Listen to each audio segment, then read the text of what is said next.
You're listening to an Airwave Media Podcast. Feel like who art Ed? We'll try to spice it. Who art it? Mr. Wood art Ed me. Good. Either way, it's ambiguous. It works on so many levels. I know.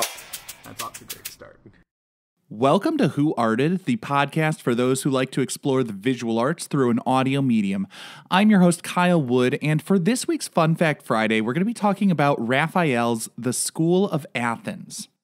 Raphael painted the School of Athens in the Apostolic Palace at Vatican City between 1510 and 1511 CE.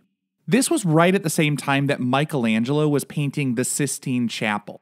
The two of them would see each other, the two of them knew each other and were rivals, and the two of them were not overly fond of each other.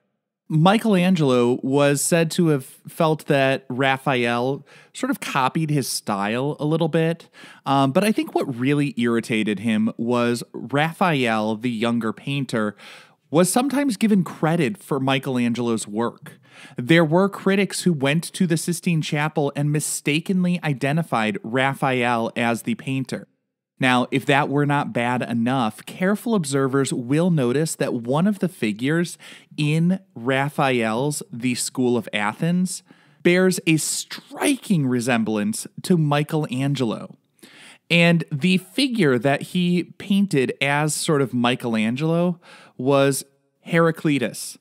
He was known as the weeping philosopher, and Michelangelo had a reputation for being an absolutely miserable human being prone to throwing tantrums.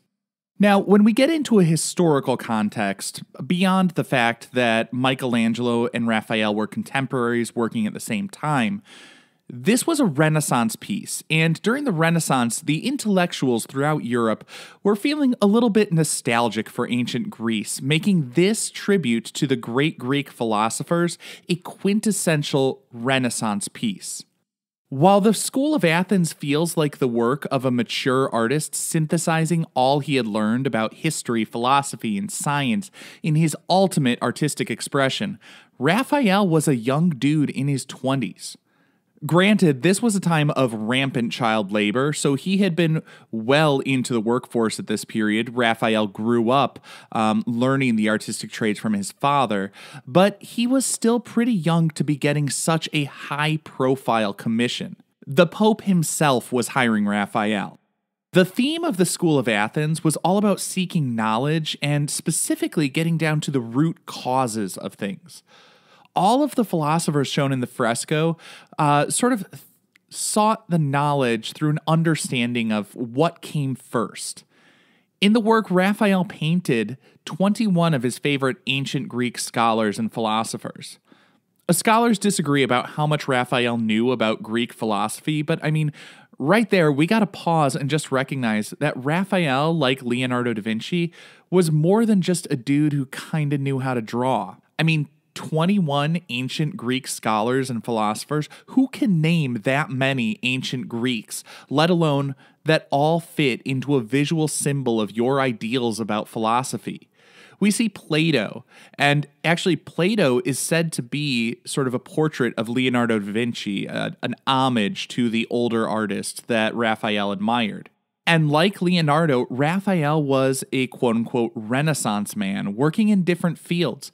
In addition to painting, he worked in printmaking and architecture. And of course, as I said, it does also appear that Raphael poked a little fun at Michelangelo, portraying him in there. And Raphael, apparently the Renaissance prankster, put himself in there as well. I'll get to that later. With all the different figures in the work, the central two are Aristotle and Plato, which is convenient because they're the only two ancient Greek philosophers I know anything about, and I'm guessing most of the world would say the same. Plato is the older figure with gray hair looking a lot like Leonardo da Vinci, whereas Aristotle, his student, is depicted as looking significantly younger. The two of them seem to be engaged in a discussion.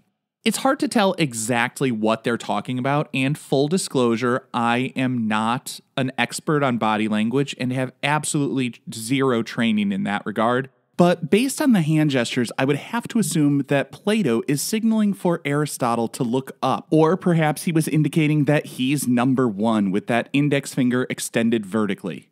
And Aristotle has his hand out in front of him in a gesture I can only assume means that someone or something was about waist high. Now, in addition to the philosophers, we see statues of Greek gods in the background. An interesting choice for the Catholic Church to have ancient Greek gods on the walls, but, whatever. One is Apollo, the Greek god of light and music, holding a lyre. It was sort of like a small harp.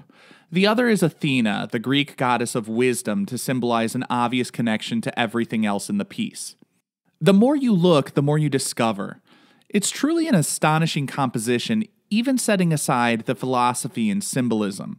Raphael demonstrated tremendous mastery of linear perspective in this work that feels like a window into another world.